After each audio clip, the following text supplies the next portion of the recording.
Hello everyone, welcome back to my channel kids learning fun. आज हम discuss करने वाले हैं हिंदी ग्रामर में और टॉपिक है हमारा अनेक शब्द जिन्हें हम वाक्यांश भी कहते हैं।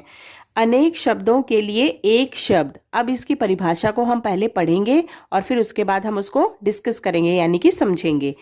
ऐसे शब्द जो पूरे वाक्यांश या अनेक शब्दों के अर्थ का ज्ञान अकेले ही कराते हैं वे अनेक शब्दों के लिए या वाक्यांश के लिए एक शब्द कहलाते हैं। यानी कि कुछ ऐसे वाक्यांश होते हैं या फिर ऐसे कुछ शब्द होते हैं जो पूरे वाक्यांश का यानी कि पूरे वाक्य का या फिर अनेक शब्दों के अर्थ का एक ज्ञान, यानी कि कोई चीज जो है वो वाक्य में लिखी गई है और उसको सिंपल हम एक वर्ड में यानी एक शब्द में लिख देते हैं तो वो उस चीज के बारे में बताती है। उन्हें हम कहते हैं अनेक शब्द या फिर वाक्यांश। अब इसका एग्जाम्पल हम लेंगे।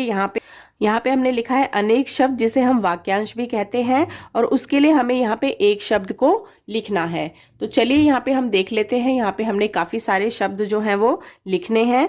पहला हमें यहाँ पे अनेक शब्द दिए हैं देखने वाला, यानी कि जो देखता है उसे क्या कहते हैं वो हमें यहाँ पे राइट डाउन करना है। तो देखने वाले को हम कहते हैं दर्शक। तो इसको हमें लिखना है द श के ऊपर र की मात्रा आएगी और क, दर्शक। देखने वाला दर्शक। सुनने वाला जो सुनता है उसे हम कहते हैं श्रोता। जो सुनता है उसे हम कहते हैं श्रोता। इसका एग्जाम्पल हम ले लेते हैं। जैसे स्कूल में आपको टीचर पढ़ाती है और बच्चे जो यानी कि जो स्टूडेंट्स हैं वो सुनते हैं, तो बच्चे क्या हुए, वो हो गए श्रोता, यानी कि वो सुन रहे हैं। इसके बाद है पढ़ने वाला। जो पढ़ता है उसको क्या कहते हैं, पढ़ने वाले को कहते हैं पाठक। पढ़ने वाले को कहेंगे पाठक। पाठक। नेक्स्ट है यहाँ पे लिखने वाला। लिखने वाला मतलब कि जैसे कोई गद्यांश लिख रहा है, पद्यांश लिख रहा है, जिसे हम कहते हैं कविताएं लिख रहा है या फिर कोई पाठ लिख रहा है, उसको बोलेंगे हम लेखक। यानी कि वो कुछ भी लिख रहा है उसको हम कहेंगे लेखक। लेखक। इसके बाद है जो कभी ना मरे, यानी कि जो कभी भी नहीं मरता है उसे हम कहते हैं अमर। यानी कि कुछ लोग ऐसे होते हैं जो मर कर के भी अमर रहते हैं, जिन्हें लोग हमेशा याद रखते हैं, उन्हें कहा जाता है अमर। नेक्स्ट है हमारा यहाँ पे वाक्यांश जिसका अंत ना हो, यानी कि उसका कभी भी अंत नहीं होता है, वो कभी भी हमारी नजरों से हमारे दिमाग से नहीं जाता है। जिसका अंत ना हो उसे कहते हैं अनंत। न के ऊपर बिंदी आएगी और त, अनंत। इसके बाद है जहां प्रजा का शासन हो, यानी कि जो डेमोक्रेसी होती है, जहां पे डेमोक्रेसी होती है, जहां प्रजा का शासन हो उसे कहा जाता है प्रजातंत्र।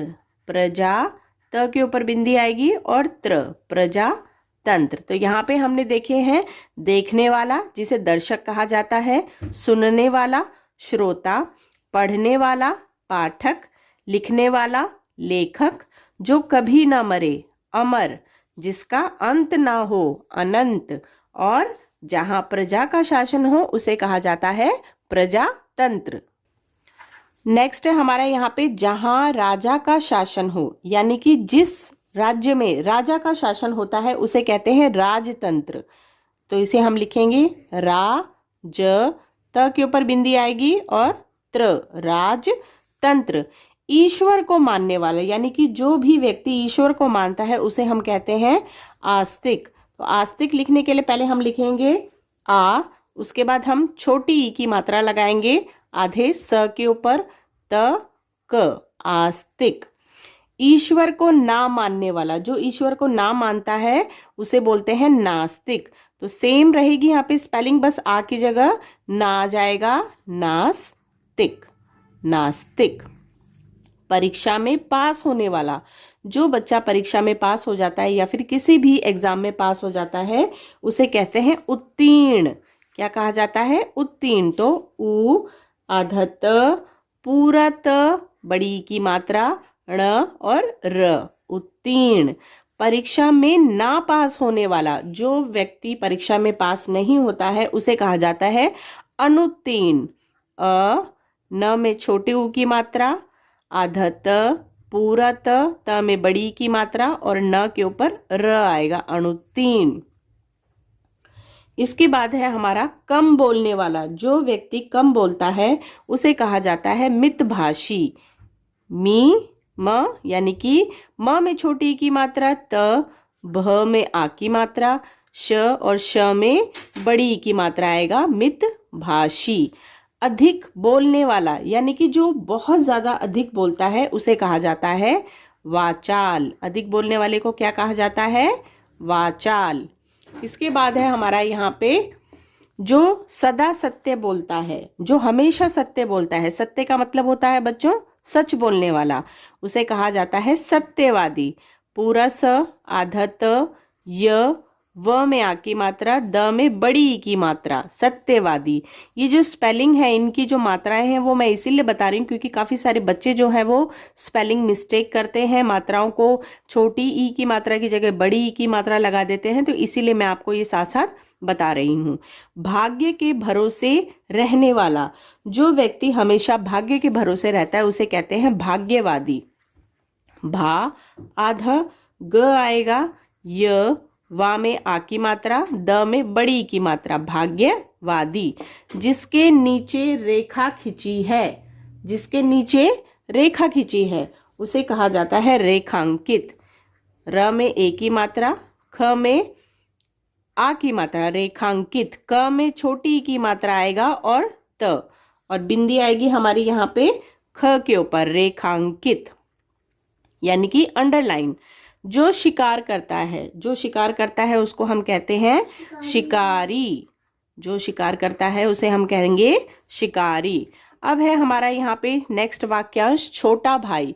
जो छोटा भाई होता है उसे हम कहते हैं अनुज। अ में छोटे ऊ की मात्रा, नु, ज, अनुज। इसके बाद है बड़ा भाई। जो बड़ा भाई है उसको कहा जाता है अग्रज यानी कि बड़ा। तो अ लिखेंगे, ग में हलंत आएगा और ज लिखेंगे यहाँ पे, अग्रज यानी कि बड़े भाई को हम अग्रज कहते हैं और छोटे भाई को हम यहाँ पे अनुज कहते हैं। एक बार हम अगेन रिपीट कर लेते हैं यहाँ पे।